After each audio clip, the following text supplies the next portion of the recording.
주시고 스위치 2번 눌러주세요.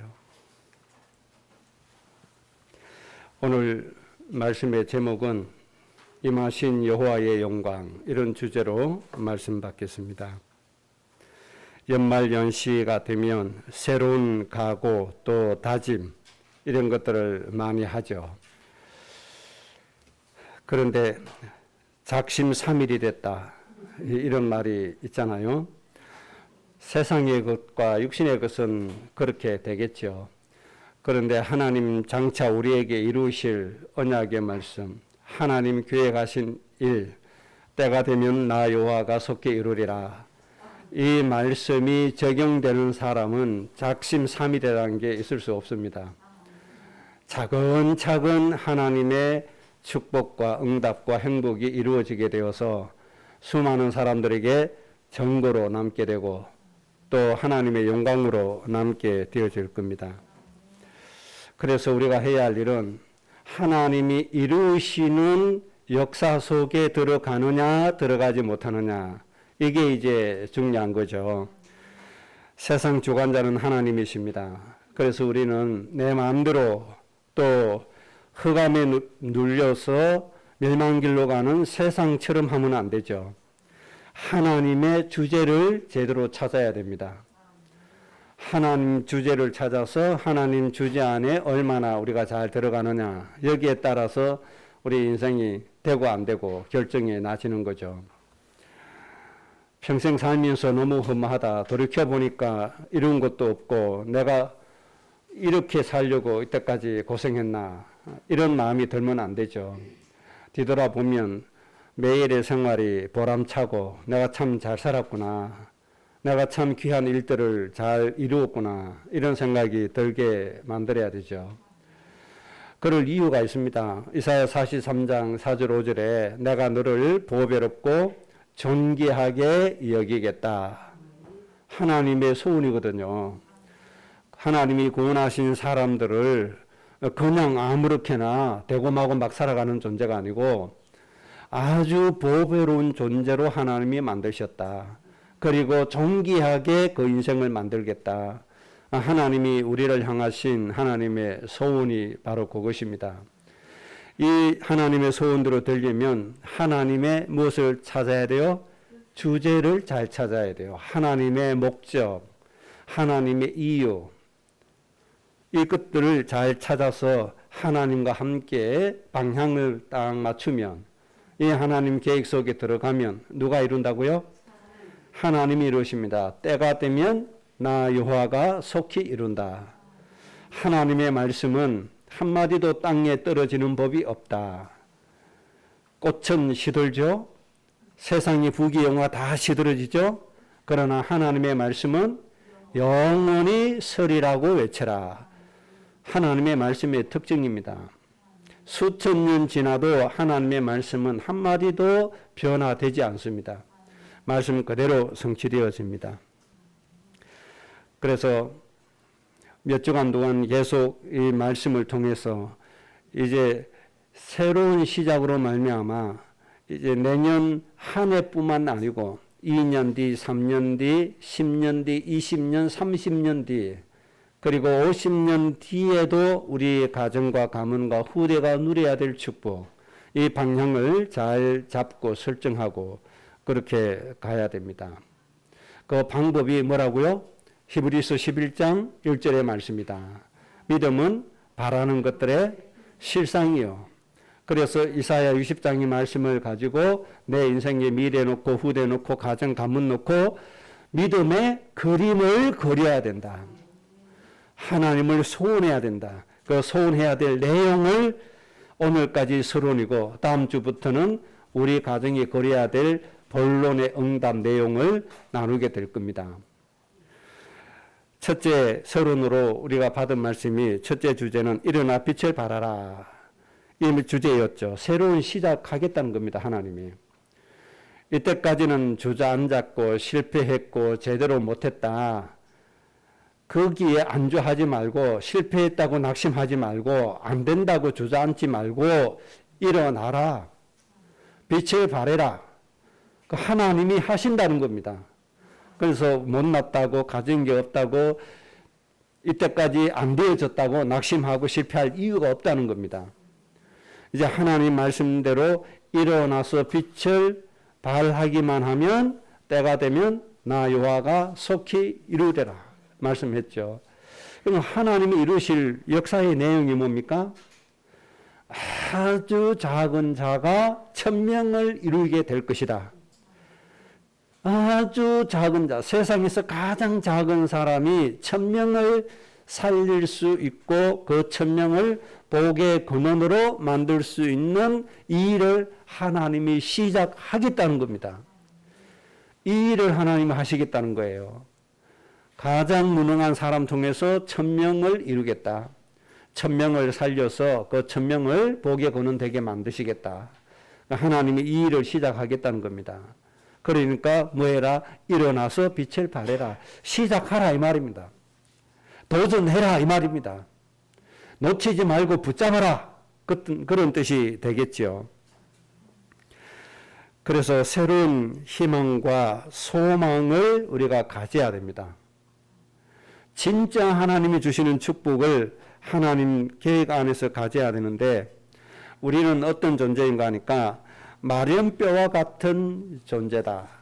그렇게 보면 틀림없습니다. 힘이 없잖아요. 가진 게 없잖아요. 마른 뼈와 같은 사람이라고 할지라도 새롭게 시작하기만 하면 된다. 말씀 붙잡고 시작하니까 뭐가 되죠? 큰 군대가 되었다. 보잘것없는 작은 물에 불과할지라도 성전에서 나오는 물만 되면 큰 강을 이루게 된다. 큰 강을 이루니까 물이 닿는 곳마다 사람도 살아나고 자연도 살아나고 고기도 살아나고 모든 게 다 살아나죠. 이런 사람이 하나님께 필요한 겁니다. 이런 사람이 꼭 돼야 되겠죠. 그래서 내 형편 보지 말고 뭐 해라? 일어나라. 시작해라. 하나님이 그렇게 말씀하신 겁니다. 두 번째 주제는 내 빛이 너에게 이르렀다. 너 빛이라고 했습니다. 너의 빛이 너에게 이르렀다. 두 가지라고 그랬죠. 첫째는 예수님을 믿고 하나님의 자녀가 된 구원을 말씀하시는 겁니다. 생명의 빛 대신 예수님이 우리 안에 계시는 것. 내가 생명의 빛 대신 그리스도 안에 들어가 있는 것. 그래서 성령이 우리 안에 내주에 계시죠. 그래서 우리가 하나님의 모든 것을 상속받을 수 있는 상속자가 되었다. 하나님을 아빠, 아버지라고 부를 수 있는 자격을 얻었다. 그렇게 말씀해 주신 거죠. 이것이 우리에게 주어졌다 이 말입니다. 하나님의 모든 권세, 하나님의 모든 능력, 하나님의 모든 전지전능하신 이 권세를 내가 가지고 있다 이 말이죠. 그리스도와 함께 너희에게 모든 것을 다 주셨다고 그랬잖아요. 우리는 하나님의 모든 것을 다 소유한 사람이다. 이 은혜가 너에게 뭐 했다? 임해져 있다. 너는 이것을 소유하고 있다. 이런 말씀이죠. 그리고 두 번째 내 빛은 이방인의 뭐다? 빛으로 삼았다. 이방인의 빛으로 삼았다. 우리가 살아가야 될 사명이죠. 그래서 예수님이 너희는 세상의 뭐다? 빛이다. 너희는 세상의 빛이다. 우리가 살아가야 될 방향, 살아가야 될 이유, 목표, 그것을 말씀해 주신 것이죠. 이렇게 해서 하나님 우리를 통해서 뭐 하신다고요? 천명을 이루고 강국을 이루신다. 이게 하나님의 계획입니다. 이게 하나님의 주제입니다. 이거 붙잡고 그림을 그리셔야 됩니다. 우리 후대가 앞으로 하나님의 응답 받아서 천명을 이루는 그림을 그리셔야 됩니다. 이것을 소망해야 됩니다. 이것을 희망해야 됩니다.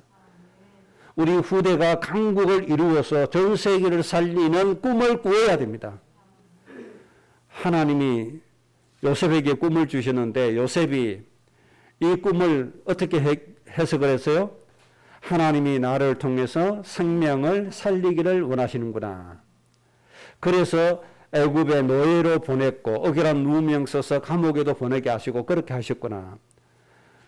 하나님이 주신 꿈, 생명을 살리게 하시는구나. 이 그림만 그렸는데도 강대국의 뭐가 됐죠? 총리가 되어서 세계를 움직이는 사람이 되어지더라 이 말입니다. 이것을 누가 이루었죠? 하나님이 이루어 주신 겁니다. 꿈 누가 주셨죠? 하나님이 주셨잖아요. 바로에게 꿈 하나님 주셨잖아요. 바로의 꿈을 해석할 수 있는 은혜 누가 주셨어요? 하나님이 주셨잖아요. 너무나 간단하게 이 사건을 통해서 애굽의 총리가 되게 해서 전 세계 나라 사람들이 요셉에게 와서 요셉이 말하는 대로 따라야만 양식을 얻어갈 수 있게 하나님 만들었어요. 이 말은 무슨 말입니까? 요셉이 세계를 살릴 수 있는 강국의 은혜를 주셨다 이 말입니다. 하나님이 앞으로 우리 가정을 통해서 우리 후대를 통해서 이 일을 시작하실 겁니다. 지금 이 세상의 문제는 이런 지도자가 없는 거잖아요. 이런 인물이 없는 게 참 세상의 비극입니다. 240개 되는 나라가 있으면 뭐합니까? 대통령이 있으면 뭐하고 총리가 있으면 뭐합니까? 또 왕이 있으면 뭐합니까? 정말 하나님을 대신해서 강국을 이루어서 사람을 살리는 이 일을 하는 사람이 없는데요. 전부 다 자기 이만 챙기고 있잖아요.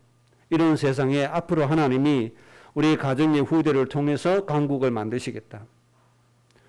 하나님의 말씀으로 모든 백성들을 살릴 수 있는 일을 진행하시겠다는 겁니다. 이것을 지금부터 히브리서 11장 1절의 말씀처럼 믿음은 바라는 것들의 실상이요. 이 말씀대로 해야 된다 이 말입니다. 그리고 설은 마지막 오늘 세 번째 주제입니다. 여호와의 영광이 너 위에 임하였다. 지난주에는 너 빛이 너에게 임했다. 오늘은 여호와의 영광이 너에게 임했다. 그렇게 말씀했습니다. 그래서 오늘 우리가 꼭 이해하고 붙잡아야 될 말씀이 영광이라고 하는 말씀입니다. 영광. 하나님의 영광이 우리에게 임하였다고 말씀했으니까 이 영광이 도대체 뭐냐? 잘 이해해야 되겠습니다. 영광이라고 하는 히브리어 단어는 카보드 이런 단어입니다. 카보드라고 하는 히브리어 단어가 영광입니다. 이 카보드의 원래의 의미가 뭔가 하니까 아주 무겁다 이런 뜻을 첫째 가지고 있습니다. 아주 무겁다. 그리고 영화롭다, 존귀하다, 풍부하다 이런 뜻을 가지고 있는 것이 카보드라고 하는 히브리어 단어입니다. 한글로 영광이라고 번역이 되어 있습니다. 무슨 뜻인가 하니까 멸망해버린 하나님의 백성들을 바라보는 하나님의 마음입니다. 원래 하나님이 인간을 창조하실 때 누구의 형상대로요? 하나님의 형상대로 창조하셨잖아요. 그래서 어디에 살게요? 에덴 동산에서 하나님과 함께 살게 하셨잖아요. 그런데 이 인간이 하나님의 말씀을 거역하고 누구의 말을 따라갔죠? 마귀의 말을 따라가서 영원한 멸망에 빠져버렸잖아요. 하나님 떠나서 마귀에 눌려서 영원한 고통 속에 있는 하나님의 백성을 보니 하나님의 마음이 무거워요, 가벼워요? 무거운 겁니다. 그걸 말하는 겁니다. 하나님 떠나서 고통 속에 있는 저 사람들을 바라볼 때 마음이 너무 아픈 거예요. 우리 자녀들이 탕자처럼 나가서 고생하고 살고 병들어 찌들어 살면 부모의 마음이 기뻐요, 무거워요? 슬픔을 지나서 무거워지잖아요.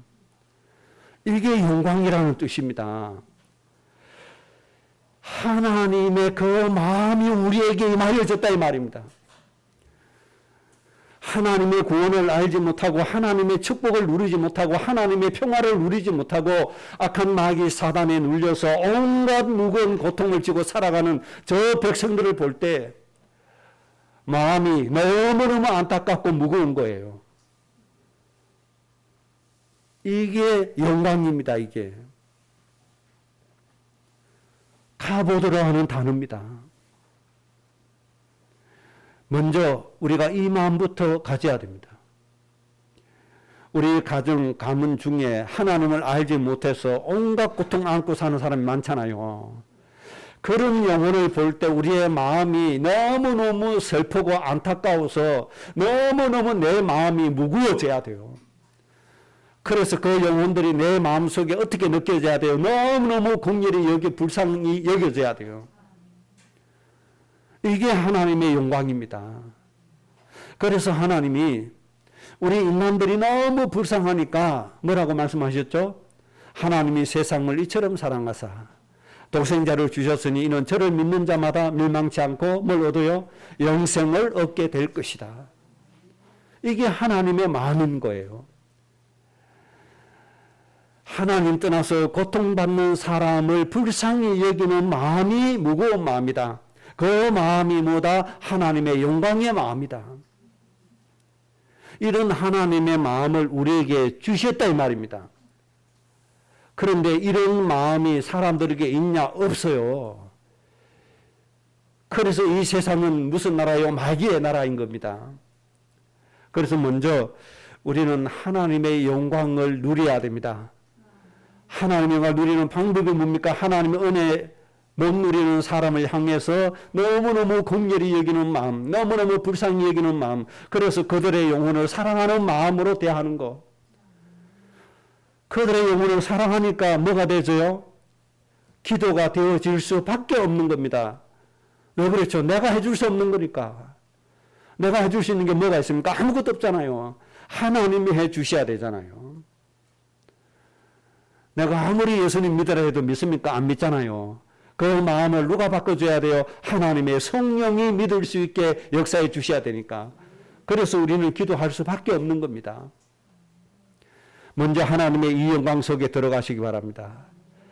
하나님의 구원을 누리지 못해서 힘들게 살아가는 저 인생을 보고 하나님처럼 너무너무 불쌍히 여기는 마음, 내 마음이 너무 무거워지는 거. 어느 부모가 자식이 고통받고 밥도 못 먹고 죽어가는데 부모가 좋다고 기쁘게 노래 부르고 내 마음껏 음식이 내 목에 넘어가고 그럽니까? 절대로 그렇지 않잖아요. 아무리 진미가 있다고 해도 입맛도 없고 넘어가지도 않잖아요. 뭐 때문에요? 무거운 마음 때문에. 세상을 향해서 이 마음을 하나님이 가지신 겁니다. 이 영광이 어떻게 되어 있다? 임하여져 있다. 그렇게 말씀해 주신 겁니다.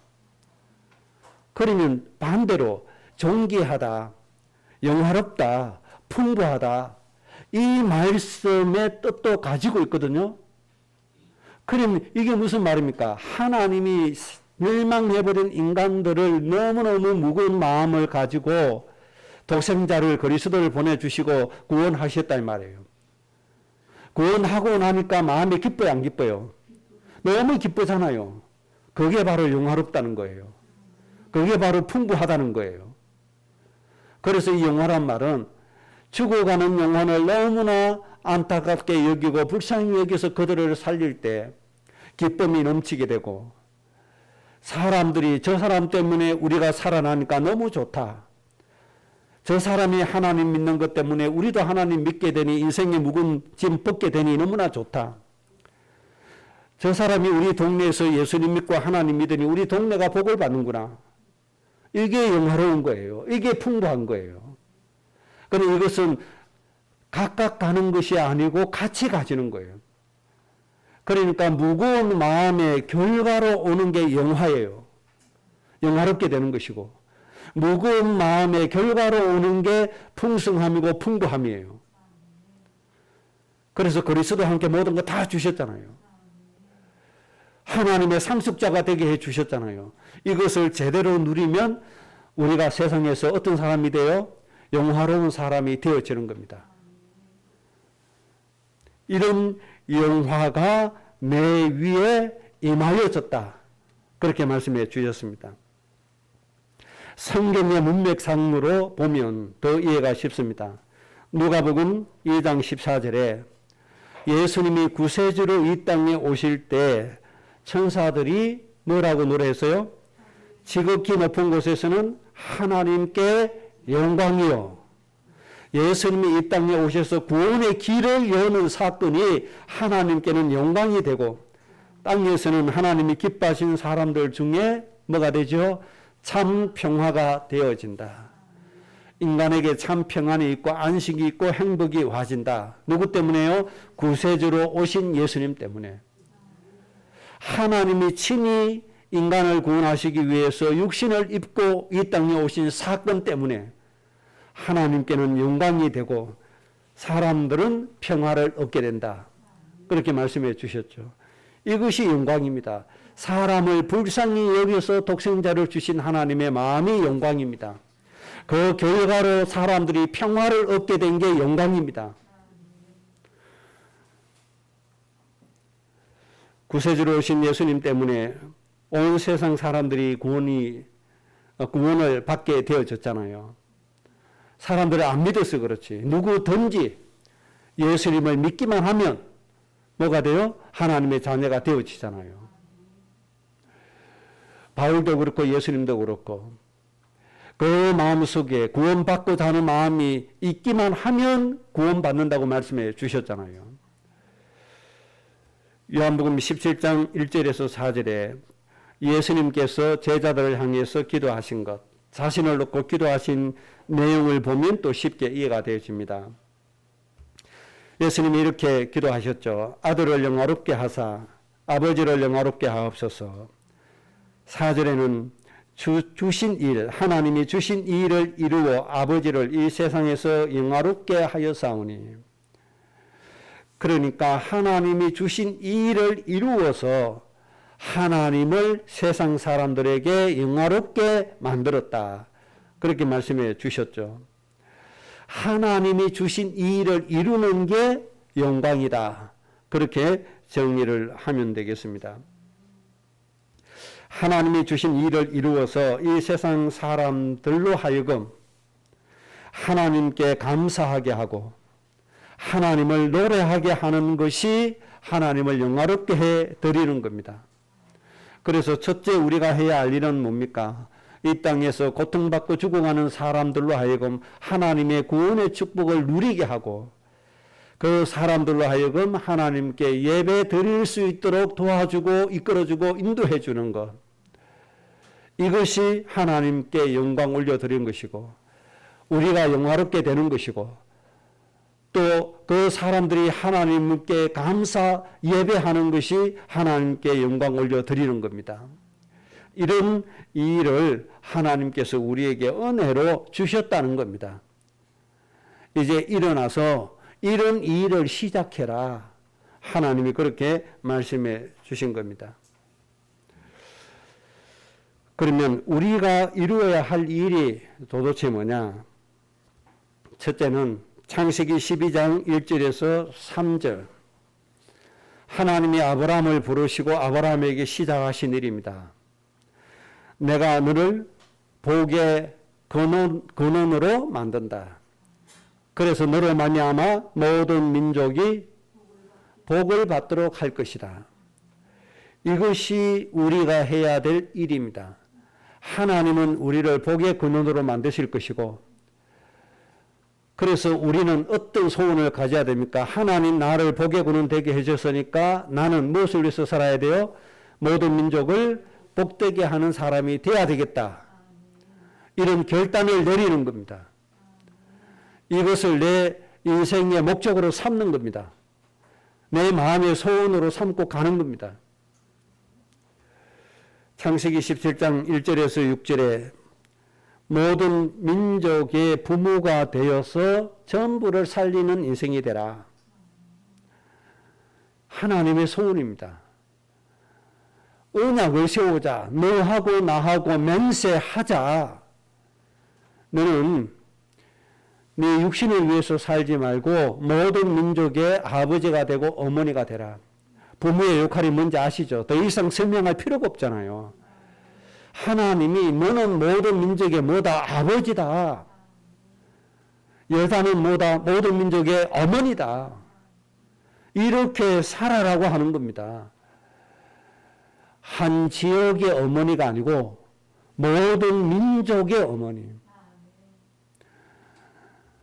나라로 따지면 237개 나라라고 말하죠. 그런데 성경의 표현대로 족속, 민족으로 따지면 훨씬 더 많죠. 그래서 성경은 민족으로 늘 말씀하고 있는 겁니다. 모든 민족의 부모가 되라. 이것이 우리가 해야 될 일입니다. 그래서 여러분들이 한 주간 동안 부모의 역할을 잘 했나 안 했나 점검해 보셔야 됩니다. 부모의 역할을 잘한 사람은 뭐 했겠어요? 큰 가마솥을 갖다 놓고 밥을 수십 번 지었겠어요? 그게 아니잖아요. 이 지구상에서 고통받고 죽어가는 그 현장을 내가 눈으로 찾아보는 거잖아요. 그리고 그들을 가슴에 안고 뭐 하는 거죠? 하나님 저들을 구원해달라고 기도하는 거잖아요. 이게 부모가 할 일이잖아요. 이거 하면 되는 거예요. 이 부모의 역할이 한 주간 동안 더 많아지기 바랍니다. 제대로 시작되어 주시기 바랍니다. 그 다음에 창세기 26장 4절에 하나님이 원하시는 것은 천하 만민을 복되게 하는 가문이 되라. 이건 하나님이 원하시는 겁니다. 이삭 가정에 하나님이 원하시는 것은 하나밖에 없어요. 내가 백년의 응답도 줬다, 셈의 권능도 줬다, 모든 거 다 주셨잖아요. 너는 뭐가 되라? 천하 만민을 복되게 하는 가정, 가문이 되게 해라. 그런데 이삭은 천하 만민을 복되게 하는 그런 가문의 소원이 없고 어떤 소원만 있는 거죠? 사냥해서 가지고 와라. 내 별미 만들어 와라. 내 마음에 맞는 별미 만들어서 나를 대접하면 내가 축복해 줄게. 이겁니다. 하나님하고 맞아요, 안 맞아요? 안 맞아요. 그러니까 이삭 가정은 아들 둘밖에 없는데 늘 싸움질해야 되고 쏘개야 되고 늘 갈등만 일어나는 겁니다. 이삭이 뭘 해야 돼요? 하나님의 일을 해야 돼요. 그 하나님의 일이 뭡니까? 천하 만민을 복되게 하는 일. 이걸 가지고 자식들에게 훈계하고 교육하고 권면하고 해야 될 거 아닙니까? 에서 야곱아 이리 오너라. 하나님이 말씀하시기를 천하 만민을 복되게 하는 가정 후대 되게 하신다고 하시더라. 너 마음속에 꼭 담고 있어라. 이 땅에 수많은 사람들이 고통받고 죽어가는데 그 사람들이 에서 너 때문에 야곱 너 때문에 복을 받는다고 하나님 하셨다. 절대로 잊지 마라. 우리는 못하지만 하나님만 하시면 된다. 이런 가정 예배가 돼야 될 거 아닙니까? 죽으면 땅에 묻히면 흙으로 돌아갈 육신, 이게 뭐 중요하다고 별미 타령하고 그럽니까? 이 땅에서 대충 먹어도 돼요. 저 천국 가서 영원히 하나님과 함께 신령한 것으로 살게 되어져 있어요. 그러니까 이 땅에 그 부러워하고 좋아하지 말고 천국의 것을 부러워하세요. 상급도 천국에 쌓고 부하도 천국에 쌓고 좀 그렇게 살아야 되잖아요. 이삭 가정 이거 하면 뭐가 됩니까?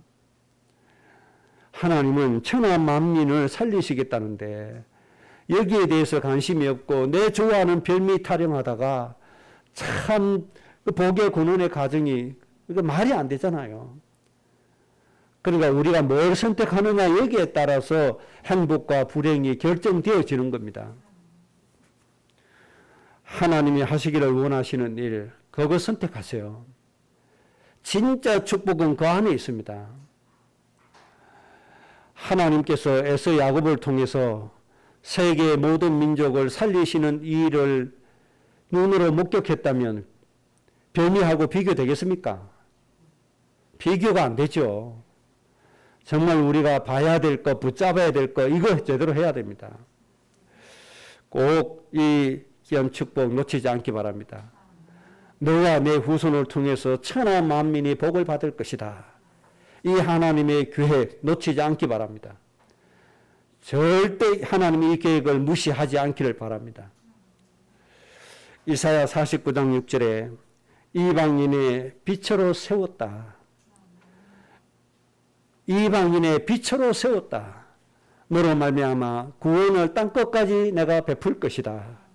하나님 하시기를 원하시는 일입니다. 우리 연약한 우리를 통해서 하나님 온 땅에 모든 사람에게 구원을 베푸십니다. 어디에 이르도록요?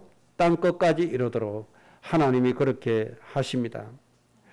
그래서 이 하나님이 우리를 위해서 하시기를 원하시는 거 이거 가슴에 담고 하나님 이 일을 위해서 우리 가정이 일어서겠습니다. 우리 후대가 일어서야 되겠습니다. 그러니 하나님 우리 후대를 축복해 주시고 세상의 모든 것을 끊어버리고 하나님 앞에 서서 진짜 행복과 영광을 보게 해 주옵소서. 우리가 기도 속에 들어가야 되겠습니다. 참고로 하나님의 영광이 사라진 민족을 하나 볼 필요가 있습니다.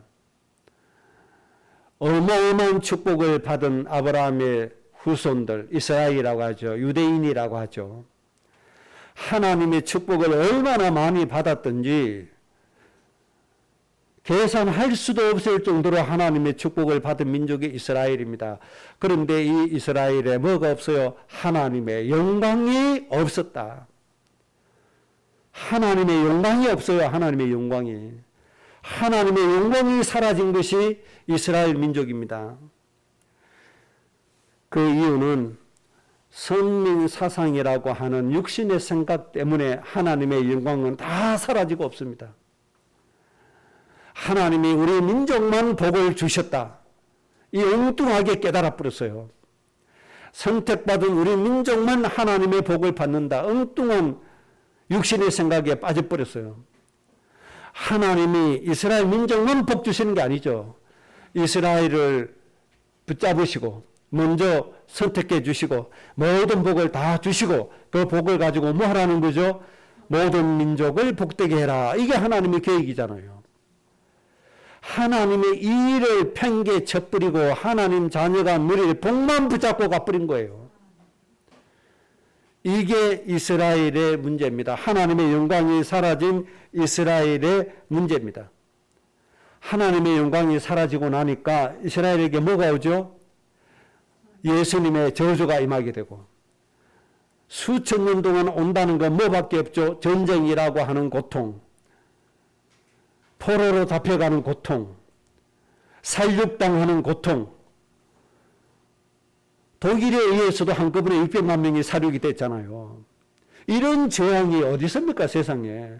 그래서 이 지구상에서 가장 큰 재앙을 당한 민족이 누구다? 이스라엘 민족이다. 하나님의 영광이 없으니까 이렇게 되어버린 겁니다. 그래서 하나님의 영광을 회복하는 게 너무 중요합니다. 하나님의 영광은 우리에게 임하여져 있다. 그렇게 말씀해 주셨습니다. 그래서 내가 예수님 잘 믿고 하나님의 이런 복을 받았다 자랑할 게 아니에요. 그거 좋아할 거 아니에요. 하나님의 영광을 먼저 붙잡아야 돼요. 죽어가는 하나님의 백성을 아주 무거운 마음으로 볼 수 있는 그 안타까운 마음, 그 사랑의 마음, 인간을 사랑하시는 그 하나님의 마음, 이걸 가지고 그들을 뭐 해야 돼요? 살려내야 되고 그들을 복되게 만들어야 돼요. 이것이 하나님의 영광이에요. 이것이 없는 교회 하나님께 지향받게 될 겁니다. 이것이 없는 민족 하나님께 버림받게 될 것입니다. 이것이 없는 이스라엘 민족 하나님의 지향받게 임하지 않았습니다. 앞으로 또 그렇게 되어질 겁니다. 여러분의 가정, 가문, 인생, 우리 후대 머리 위에는 늘 하나님의 영광의 빛이 나져야 됩니다. 늘 하나님의 영광이 차고 넘쳐야 됩니다. 이런 인생이 꼭 되시기를 주의 이름으로 축복합니다. 결론입니다. 요한복음 3장 16절 말씀 다시 한 번 더 드립니다. 하나님이 세상을 이처럼 사랑하사 독생자를 주셨으니 이는 저를 믿는 자마다 멸망치 않고 영생을 얻게 하려 함이라. 이것이 하나님의 마음이에요. 우리가 이 하나님의 마음을 가지고 살아야 돼요. 어떤 마음입니까? 멸망에 빠져버린 저 죽어가는 영혼을 사랑하기 위해서 자신을 희생한 마음입니다. 저 죽어가는 영혼을 구원하기 위해서 하늘 영광 보좌를 버리시고 육신의 모습으로 오시고 낮고 천한 자리에 임하시고 온갖 채찍에 맞으시고 조롱을 받으시고 창에 허리에 창에 찔려서 물과 피를 다 쏟아내시고 그 큰 고통의 십자가를 지시고 인간에게 구원의 길을 여신 예수 그리스도 하나님의 이 마음을 우리가 배우는 것이 하나님의 영광 속에 들어가는 겁니다. 이처럼 사랑하사 누구를요? 죽어가는 영혼들을 나를 희생해서 그들을 사랑하는 마음, 이것이 오늘날 그리스도의 마음 속에 충만해져야 됩니다. 그런데 이런 마음이 없어요. 참 안타까운 세상입니다. 이런 마음이 없고 어떤 마음이죠? 사람을 돈으로 보는 것이 현재의 문제입니다. 사람을 뭘로 봐요? 돈으로 봐요, 돈으로. 회사 운영하는 사람이 직원 뽑았어요. 회사원을 뽑았어요. 그런데 그 사람을 돈으로 본다 말이에요. 그러니까 어떻게 하면 월급 적게 주고 일을 많이 시킬까? 이 궁리하잖아요. 그래서 정규직 안 시켜주고 뭐 시키죠? 비정규직 시키고. 참 더 안타까운 게 불신자 기업보다도 장로 기업이 비정규직이 훨씬 더 많다는 안타까운 현실. 뭘 얘기하는 겁니까? 사람을 돈으로 봤다는 얘기 아닙니까? 정말 불쌍한 영혼을 하나님의 마음 가지고 본다면 어떻게 해야 돼요? 더 월급을 많이 주고 더 도와주고 더 살 길을 열어주고 이렇게 해야 되는 거 아닙니까? 제 말이 틀렸습니까? 지금 세상은 사람을 돈으로 보는 세상이에요. 돈으로 볼 뿐만 아니고 자기의 이익의 도구로 봐요. 그래서 자기 일에 위해서 사람을 살상해요. 자기 일에 위해서 사람을 사기치고 사람을 썩이고 사람의 어려운 가운데 몰아넣어요. 이게 오늘날 세상이라 말입니다. 그래서 하나님이 세상을 심판하시는 거예요.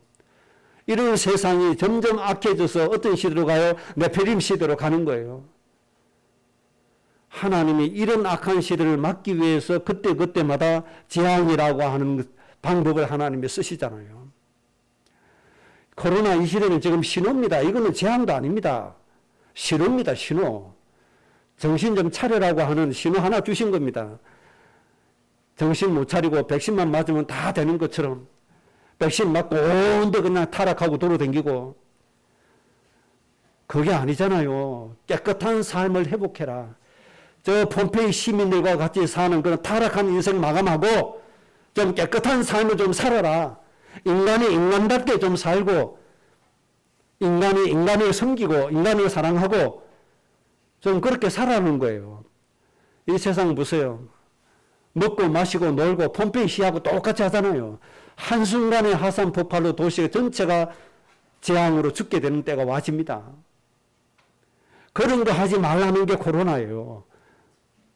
그런데 백신만 맞으면 다 되는 것처럼 정부도 모르니까 영적인 사실 무식하니까 백신만 맞으면 다 된다고 백신 맞으러만 몰아내는데 됩니까? 백신도 물론 맞아야 됩니다. 저도 이제 곧 맞을 겁니다. 3차. 뭐부터 해야 돼요? 저 타락한 삶 하는 거 그거 정리해야 돼요. 좀 인간성을 회복해야 돼요. 그렇게 해서 사람이 사람을 좀 살리고 사람이 사람을 좀 섬기고 좀 그렇게 깨끗하고 정결한 삶, 거룩한 삶을 좀 살아가는 겁니다. 그래서 저 타락한 현장에 좀 가지 말라는 거예요. 그런데 복음 받은 사람이 앞장서서 가네. 왜? 안 죽으니까. 코로나 이기니까. 예수님이 안에 계시니까 코로나 이기잖아요. 코로나 이기니까 마음 먹고 클럽에 들어가 버리고 하나님이 무엇을 의도하시니 그것을 모르고 마음 먹고 더 술 먹으러 가고 이 짓을 한다 이 말이에요. 하나님께서 뭘 원하십니까? 정말 인간성을 회복해라. 인간성의 회복은 뭡니까? 사람을 돈으로 보지 말고 내 이익의 도구로 보지 말고 사람을 좀 섬기라 이 말입니다. 사람을 좀 사랑해라 이 말입니다. 그래도 좀 평화롭고 안식하고 좀 그렇게 행복하게 좀 살고 그렇게 살아라는 거죠. 여러분 절대로 사람을 내 이익의 도구로 보지 않기 바랍니다. 절대로 사람을 돈으로 보지 않기 바랍니다. 목사도 성도들을 돈으로 봐요. 돈으로. 그 우리 교회 나오다 다른 교회 가면요. 돈이 사라져 버리거든. 난리가 나는 겁니다. 이게 목사들의 행시가 그렇잖아요. 저 다락방 일어나더니 자기 교회들 막 끌고 가네. 그건 이단으로 정지 딱 해버린 거예요. 성경에 틀린 게 없는데. 왜요? 우리 교회 성도가 우리 교회에서 헌금해야 되는데 저 다락방 가서 헌금해버리거든. 그래서 이단으로 정지해버리고. 뭘로 받다는 거예요? 돈으로 받다는 얘기잖아요. 진짜 고통받는 영혼을 하나님의 마음으로 받다면 아 우리 교회에서 의뢰 못 받더니 저 가서 힘을 얻는구나. 참 잘됐다. 그래야 그게 정상 아닙니까? 어느 게 맞습니까? 우리 교회에서는 힘을 못 얻었더니 저기에 가서 참 힘을 얻고 참 인생이 회복되어지는구나. 아 우리가 잘못됐구나. 이렇게 해야 될 거 아닙니까? 우리 교회 나오다가 다른 교회 갔다고. 돈이 사라져 버렸거든요. 그래서 입에 거품을 무는 거 아닙니까? 넓게 보면 그렇고 또 좁게 보면 목사가 헌금 많이 하는 사람은 이쁘고 헌금 못하는 성도는 안 이쁘고 그런 마음 중심이면 그게 뭔 얘기입니까? 돈으로 받다는 얘기 아닙니까?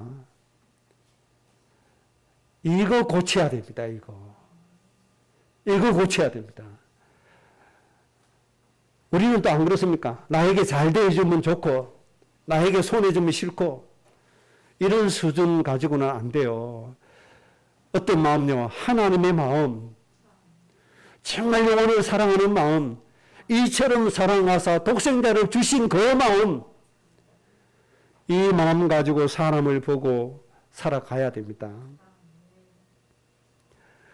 사람은 우리가 살려야 될 대상이고 우리가 섬겨야 될 대상이고 우리가 사랑해야 될 대상입니다. 사람에 대해서 다시 생각해야 됩니다. 하나님이 사람을 어떻게 보시는가 다시 생각해야 됩니다. 절대 돈으로 보면 안 됩니다. 저는 어떤 데 본부 훈련 메시지 들을 때 화가 팍 날 때 있습니다. 랩런트가 열심히 공부해서 좋은 직장 가서 한 달에 560 월급 받는데 그 560 월급 받아가지고 세계보고만 못한다는 거예요. 그리고 후대들을 아웃소싱 시키라는 거예요. 아웃소싱이라는 게 대표적인 기업이 인력회사잖아요. 인력회사. 대표적인 회사가. 인부들 모아가 회비 받고 원하는 회사 사람 대주고는 거. 이런 역할을 하는 게 아웃소싱이거든요. 큰 회사가 그 각각 분야에 전문적으로 하는 회사에다가 오더를 주는 거 아웃소싱이잖아요. 거기에서 돈 벌어라 이 말이죠. 진짜 화가 나요. 우리 후대들을 경제 모으는 쪽으로 끌고 가면 됩니까?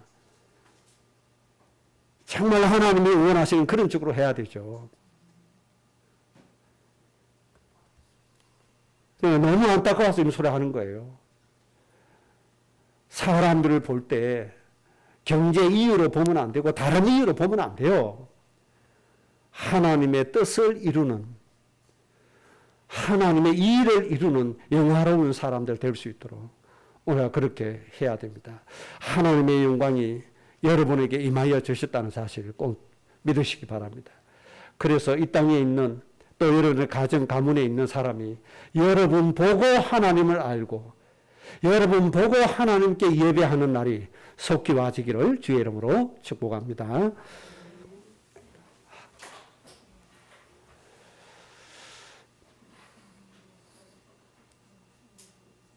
오프 버튼 빨리 좀 누르세요.